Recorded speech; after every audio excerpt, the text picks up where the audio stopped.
Zviri sei ndadzoka zvakare nedzimwe nhau dzikunetsa kutaura kwatiri kuita kudai. I am speechless. Why? Because chisikana ana chibhebhi waposita nhasi atanda kuti frankly speaking I am not well. I'm thinking why are you not well? Chisikana ana ndokuinda ndokundokanda mufananidzo wachikomana shogeta papage pake. Zvakanaka because it seems as if love is in the air. Who doesn't want to be loved? Hakuna. Saka ndobva kuti I miss this handsome guy. So nini manje ndochirutanga kuti sei kutenderera vanhu ndokutanga kukomenta mukomendero. Up to now I'm confused. Love is blind. That's number one. Beauty or handsome is in the eyes of the beholder. So why are people trying to force munhu kuti usaona muonero wake munhu akati handsome? Kuti uri handsome kwaari not kwaurika. Chakanaka kune mumwe munhu uchogona kusakuitira iwe. Mwana manje. Saka ndozvo zvimwe zvinhu izvezvo vamwe vakati moda kutijairira zvikanzi nevamwe tiitise kusvika taziva how to mind our own business. Zvikanzi nevamwe furai asi yowe. Zvikanzi nevamwe zvakare. We could see kuti sikana ana une love yakazara mumaso ake towards chikwana shugeta. Vanhu havadosivana vari kutiitisa because of my likes. Mina I cannot say it's true or it's false because munogona kuti vanhu vakuisa munhu kuti vange vachiona malikes izvo inhema kuda vanhu ava varikuita sei vari kutohwirana svigiri zvemene zvamwari. Tochibva ipapo tochiti zvakare aiwa congratulations keep going nechinhu chenjamu nacho ichocho. Toenda pane nhau yani yasikana Tami iri kusanganisana naHolly nemumwe mukomana anofunga waimbofambisana naye kare. Holly uya woita zvavanoita pepe. Indikambofunga kuti vana Holly vaita sei vari kuita nhau idzi kuitira kuti vapushe mimhanzi nekuti ndo zvinoita kuti kakazhinji kacho unocreate kascandal so that so unodi inoonekwa nevanhu chaizvo. Holly uya wazobuda nemumwe unonzi Yamaha uya wati aiwazve indinokanda mushoto wangu kwauri ndikakanda mushoto wangu iwe uchandionawo. Ndobva vabuda vachase vataramba live stream kuInstagram. Vataramba live stream kuInstagram kwakwe vakazobuda mukati mevhuzhi. Pakamana mota dzakanaka dzezangu ariyo handizozi kuti ndo Benz here kana kuti ndo 4x4 here. Iwo mukati mavanga vari makanaka kuna Yamaha uya naHolly down. Ndio rusure kwa ini Holly down sandanyatsa kumuziva kuti wakanyatsoita sei asi ndinoziva kuti unoita zvokuimba achitaura vanhu vanotozvifarira izvozvo. Zvikanawo oh my god une voice nice voice splendid dodo. That's nice as well. What can we say? Tobva ipapo ndoenda pane nhau yaye kunzi kune mupostora wayo kwaMarangi wakaita mumbunukudzo kune mwana wayo wakanga wapuwa mukati mekereke une 14 years akazosvika pakusheka ada kuita sei ada kuti asununguke kwanzi wakazobatwa. Zvinhu zvakanaka nekuti munhu unofanira kuita sei kuzvimirira zvinhu zvivi zvake pamberi peufakazi. Saka kwanzi uchange uchipinda pamberi pedzimhosva. Tichiri ipapo panhau dzekwaMarangi idzi todzokera zvakare kune komedi yakanganza yaiswa naMadam Boss pakaiswa apology yakaiswa. Vakoma vacho ni vanhu vadhokotera Figai Mutisi vakaisawo zvakare apology on behalf of the sister. Which is good. Kutenda kuti ndaresha tiregerewo zvinhu zvakanaka zikamboiti. Hina handizivi kuti why vanhu vakanga vaenda kunoita mubhulo kana mubhasho kuna Madam Boss papost yeadvert vakanga vaisa kune zvinhu zvanyaradzai vakati imi munoita muhwino ukapfeka ndofunga regalia so unokwanisa kuhwina something like tirakuita zvinhu zvakasiyana zviri kuhwinisa kukambani iyi. Toenda panhau yekuti zvinzi zviri kunzwa kudai vanhu havana kukonzentrata neadvert. Vamwe vakati aiwazve wina henyu zvenyu mega imitozongoti toti makurukuto ndo statement raakushandiswa nevanhu vachita vice versa or reverse psychology handisi kuti nonzi chiiwe vari kuita. Vamwe ndokutanga kutora mufananidzo up to now I'm confused. I'm thinking so what do you think kuti unotora ekera kudai also woti Madam Boss muri kuziva here kuti imimi makanga mune velvet fire in the armpit of the person.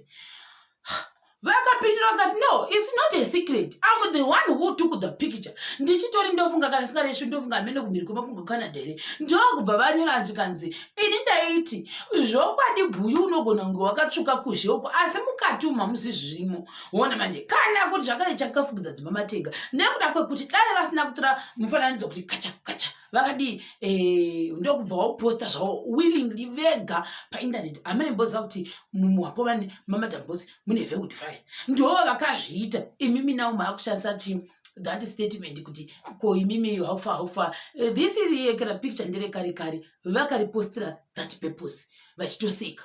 Mona manje ione kuti ngoti wawatisa munhu zvokana muuzwa zvaari kuita. Mona manje vamwe ndiwo kuti kusvika waita apology vamwe vakati ndiani zvokwadi wakamboti akanzi mira apa unampotadza kana kuti haunamboresha womira woti ini ndinozvimirirana pamberi paJehovha kudai kuti ini handina kana kumbobvira ndatadzira munhu zvokwadi. Jesu voti iwe hauvi ndikudenga unoenda kudivuko ndiani. Vanhu vese vanotadza ndo zvaitaurwa nevamwe zvokunzi aiwa we love her as she is always she who is there. Unaona manje nevamwe awa asi nhau iyoyo kungoti vanhu vangu vakungoteka advantage vakangoti todi tombovawanyira ipapo saka vanhu vaipopota. Saka izvozvowo kuda vanoda kuti vataure nemuromo. Vamwe vakati tanga apologize ndobva atoti yes nobvuma zvakare takatadza asingamboiti ende tinotenda kuti matitsiudza. Saka kuti vanhu vada kuti vaite iri live stream yokuti vaite vari chi ivo vakaisa issue in statement yekuti tinokumbira kuti chi regera ndozviripo zvakanamwe it was not an apology. Mazise vanhu vari kuona saizvozvo I don't know why. And ndaona sekutoti vanhu vakangona vaposta vakutongoshandisa that statement kuti aiwa itai henyumi chi tozongoti weudhani madzoka tozongoti weudhani mahwina tozongoti weudhani madai ndo zvikushandiswa navanhu. But anyway like I always say kuti it's internet, it's a wave inoitika ichipfuura zvakare. Saka pamwe this week pamwe nogonopera next week tinoita tochi pamwe takutobata dzimwewo dzinenge dzikamasendani dzakasiyana-siyana. So I can always say kuti nedzeduwo pamwe dzedzitobatwa uchodarika uchitoenda kudero nekuti ndo maitiranda chi internet. Nhasi unenge uri love baby wevanhu, mangwana unenge uri enemy yevanhu, mangwana unenge uri muparanzvongo wasingaperi. Saka ndozvezvimwe zvinhu izvozvo zvandiri kuona zvichase zvichitenderera. Tochibvapo toenda kuna Mambo Dudes. Mambo Dudes vakazondobaya live button ndokudanzira kuti no for the people for the why imi muchiti zvakare indaisazviziva. So sorry Mambo Dudes, tasingazi kuti pamunofamba muzvitoro even nehama dzenyu kana neashanzi dzenyu vanhu vanotofungura kuti pamwe girlfriend kurare kuti Mambo Dudes havachakwanisi kunotenga bubblegum kuyekerako, havachakwanisi kunotenga tanganda necrimora kumashopuko.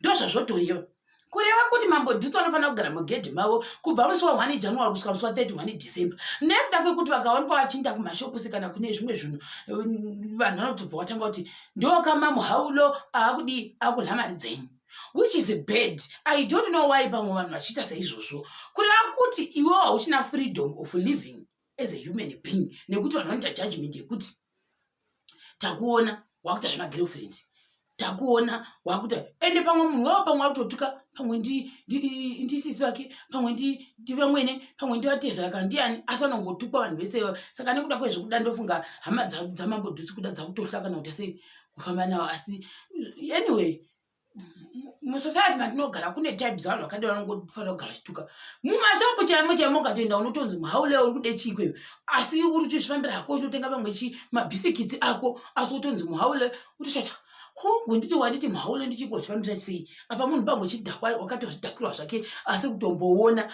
kuda munhu iye utokumbira mudzanga kune mumwe munhu asi arenga achitokutuka like that you never know.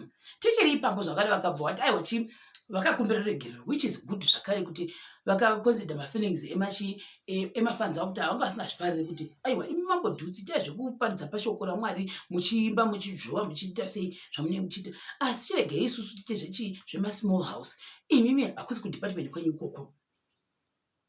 Mona manje zvakangonaka zvakare asi uyu kwanza havasi mudzimai wani kuti vakanga vachitaura kuti wakuudzai kuti mudati mudzimai wangu ndiani ina handina kumbodaro mazviwanepi.